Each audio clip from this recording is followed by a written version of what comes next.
दोस्तों, आज की गौतम बुद्ध कहानी के माध्यम से हम आपको बताएंगे कि बुद्ध के नजरिए से हमारे जीवन का मूल्य क्या है।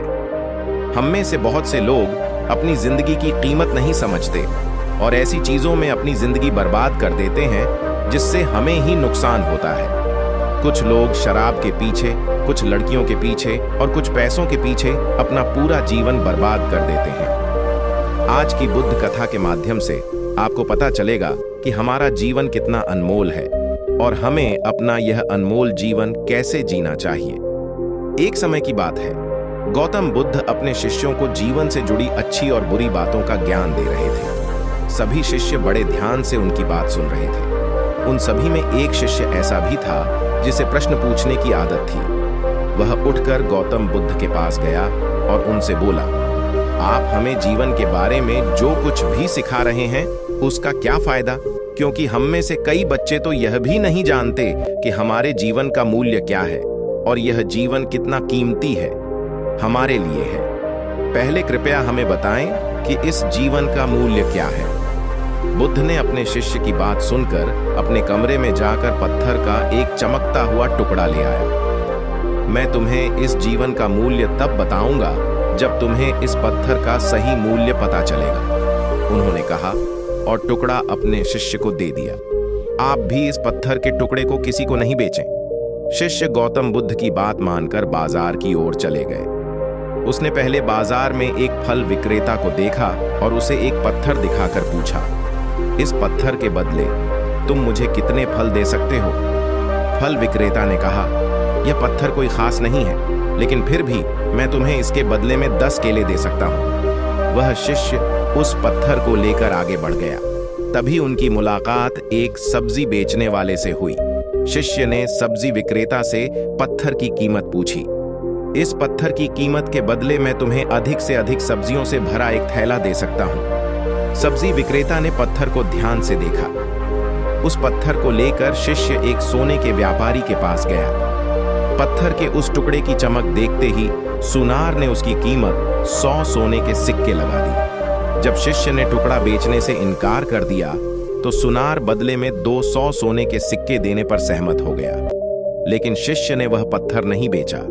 इसके बाद शिष्य एक हीरे के व्यापारी के पास गया और पत्थर का टुकड़ा उसके सामने रख दिया। जैसे ही हीरे के व्यापारी ने उस पत्थर को देखा, उसने एक साफ कपड़ा बिछाया, उस पर पत्थर रखा, फिर उसकी परिक्रमा की और हाथ जोड़कर पत्थर को कपड़े में लपेटते हुए कहा, तुम जिसे साधारण समझ रहे हो उसकी कीमत पूछ रहे हो? पत्थर दरअसल यह एक बहुमूल्य माणिक है। ऐसा माणिक हर किसी को नहीं मिलता। अगर मैं अपना सब कुछ बेच भी दूं तो भी मैं उसकी कीमत नहीं चुका सकता। उस व्यापारी की बातें सुनकर शिष्य आश्चर्यचकित रह गया। वह भागता हुआ सीधा बुद्ध के पास आया और बाजार में जो कुछ भी हुआ उसे बताया। उसकी आश्चर्यचकित बातें सुनकर गौतम बुद्ध बोले, तुम्हारे प्रश्न का उत्तर इस माणिक के मूल्य में ही छिपा है। हमारा जीवन भी एक माणिक है। माणिक की तरह यह भी अनमोल है, लेकिन हम इस बात को हमेशा नजरअंदाज कर देते हैं और अपने जीवन की कीमत नहीं समझते हैं। हम दूसरों को देखकर और उनके जैसा जीने की कोशिश करके अपने जीवन का मूल्य कम कर देते हैं। हम सोचते हैं कि हमारे जीवन का मूल्य वही है जो दूसरे हमें बताते हैं, लेकिन हमेशा याद रखें कि दूसरा व्यक्ति आपको अपनी स्थिति, बुद्धि और समझ के अनुसार महत्व देता है। जीवन केवल एक बार मिलता है, इसलिए इसे बर्बाद मत करो। अपने जीवन को उतना ही मूल्यवान समझें जितना आप अपने बैंक में मौजूद पैसों को मानते हैं। आज के समय में लोग प्यार, पैसा और दिखावा जैसी चीजों को अपनी जान से भी ज्यादा कीमती मानते हैं। लोग प्यार की वजह से आत्महत्या कर लेते हैं।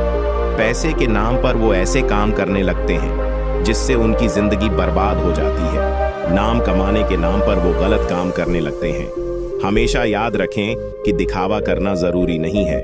प्यार दोबारा पाया जा सकता है, पैसा दोबारा कमाया जा सकता है, लेकिन जिंदगी दोबारा नहीं पाई जा सकती। इसलिए अपना अनमोल जीवन अच्छे से जिए। हर सेकंड का आनंद लें। कभी यह मत सोचो कि तुम इस दुनिया में किसी काम के नहीं हो। यह कभी मत सोचो कि तुम्हारा जीवन निरर्थक है। तुम्हारे होने या न होने से कोई फर्क नहीं पड़ता। जब भी आपके मन में ऐसे नकारात्मक विचार आएं, तो बस खुद को याद दिलाएं कि जीवन एक रत्न है और यह अमूल्य है।